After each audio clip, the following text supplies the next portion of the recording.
Alright guys, welcome back to the Stanley Parable. I'm going to be doing 2 more endings today. And I'll show you right now. We have just pretty much gone down, followed the path directly, gone to the boss's office, and now we're going downstairs to where the control room is. And now I'll show you where we're going to do the other choice. Descending deeper into the building, Stanley realized he felt a bit peculiar. It was a stirring of emotion in his chest, as though he felt more free to think for himself, to question the nature of his job. Why did he feel this now, when for years it had never occurred to him? This question would not go unanswered for long. And this is one ending that I have never done, just because I've never seen it. Ahead through the large door that read Mind Control Facility. See? All we do is head left or here. This passageway had the word escape written on it, the truth was that at the end of this hall, Stanley would meet his violent death. Just keep walking straight. The door behind him was not shut. Stanley still had every opportunity to turn around and get back on track. At this point, Stanley was making a conscious, concerted effort to walk forward and willingly confront his death. Oh my goodness. Are we gonna die? Should I jump? Geronimo! Let's do it. Well, is this the end of Stanley and his parables?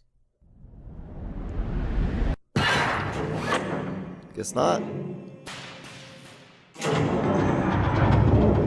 As the machine whirred into motion and Stanley was inched closer and closer to his demise, he reflected that his life had been of no consequence whatsoever. Stanley can't see the bigger picture. He doesn't know the real story, trapped forever in his narrow vision of what this world is. Perhaps his death was of no great loss, like plucking the eyeballs from a blind man. So he resigned and willingly accepted this violent end to his brief and shallow life. Farewell, Stanley. What the hell? Farewell, Stanley, cried the narrator, as Stanley was led helplessly into the enormous metal jaws. In a single visceral instant, Stanley was obliterated as the machine crushed every bone in his body, killing him instantly. That's mean.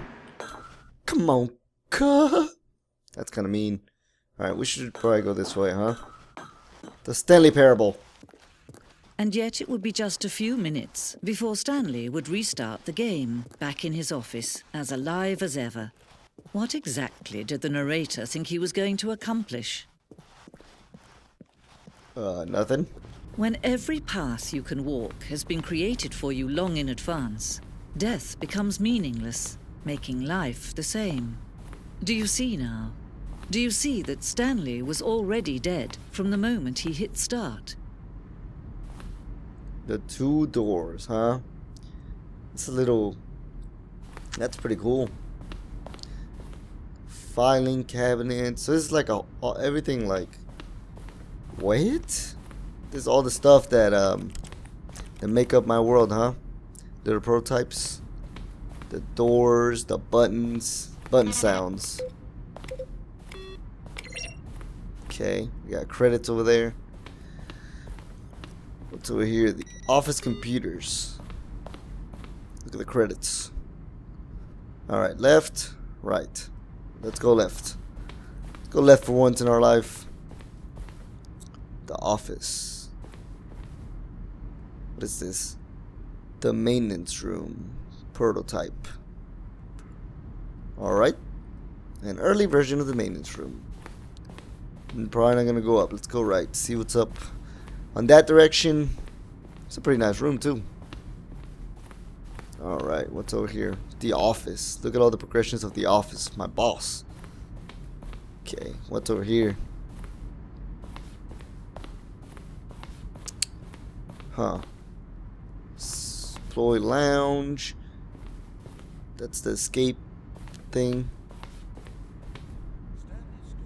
You hear the narrator? Probably not gonna go right there right now. Yeah, let's not go in there. Let's turn around and go upstairs right there, see what's up.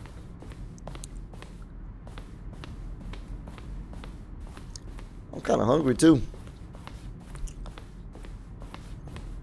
This is the freedom ending. What's this? Countdown desk. Freedom ending again. Ah, that's probably where we have to go, huh?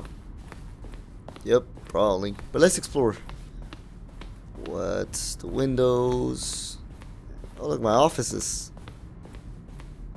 Stanley's office. A shitload of them. It's 3. Alright, well. What's this? Alright. Game something. Can I push these buttons? Can I push those buttons? Nope. Well, let's go see what that little room was. I'm intrigued now. What's this room all about? Because I heard the narrator's voice. Narrator outtakes. Oh, it's just outtakes from the narrator. Shoot.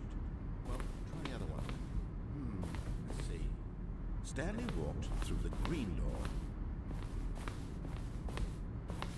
That's interesting. Stanley pushed the big red button. Alright, well, let's finish this ending.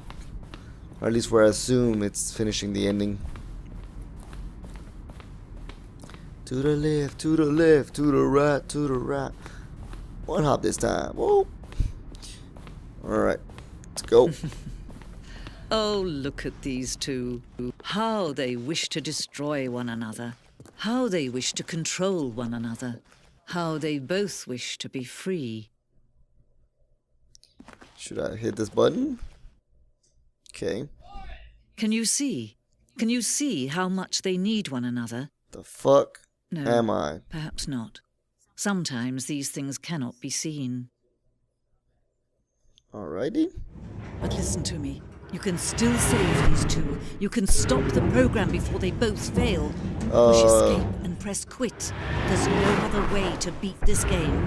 As long as you move forward, you'll be walking someone else's path. Stop now and it'll be your only true choice. Whatever you do, choose it. Don't let time choose for you. Don't let time And I'm dead. Alright, well. That's the end of that one, I'm pretty sure. Whatevs. Alright, well, we're back here, and this is where we make the other choice for the next ending. Instead of going up, we go down.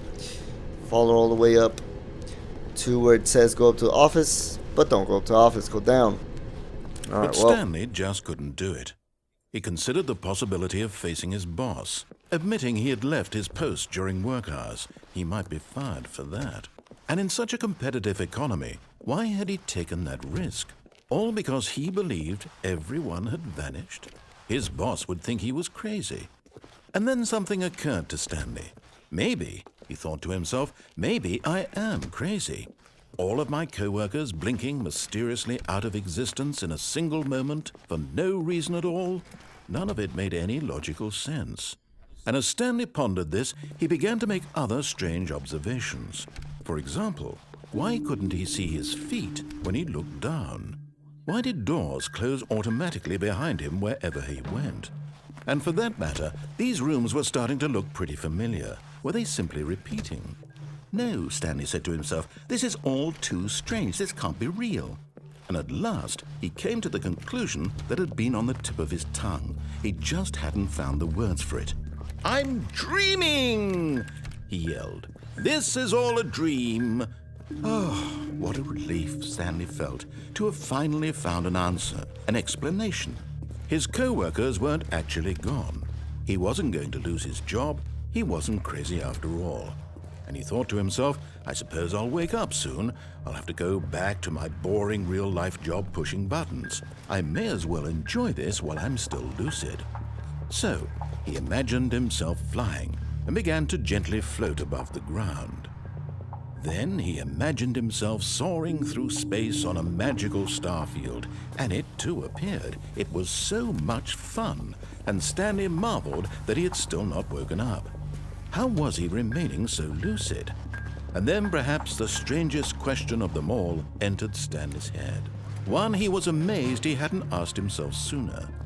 Why is there a voice in my head dictating everything that I'm doing and thinking?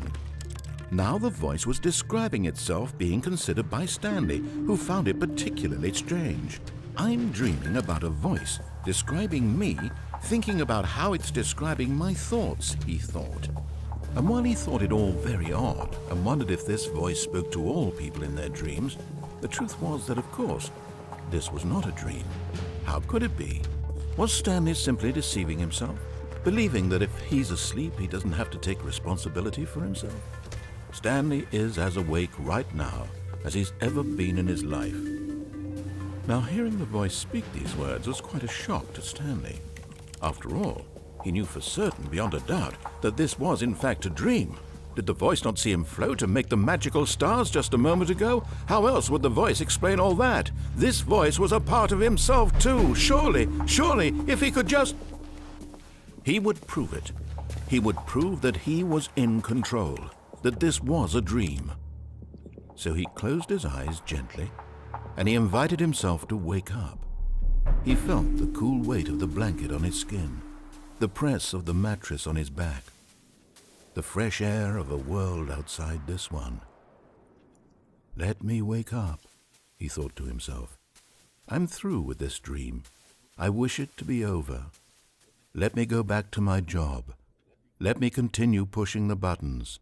Please, it's all I want. I want my apartment and my wife and my job. All I want is my life exactly the way it's always been. My life is normal. I am normal. Everything will be fine. I am okay.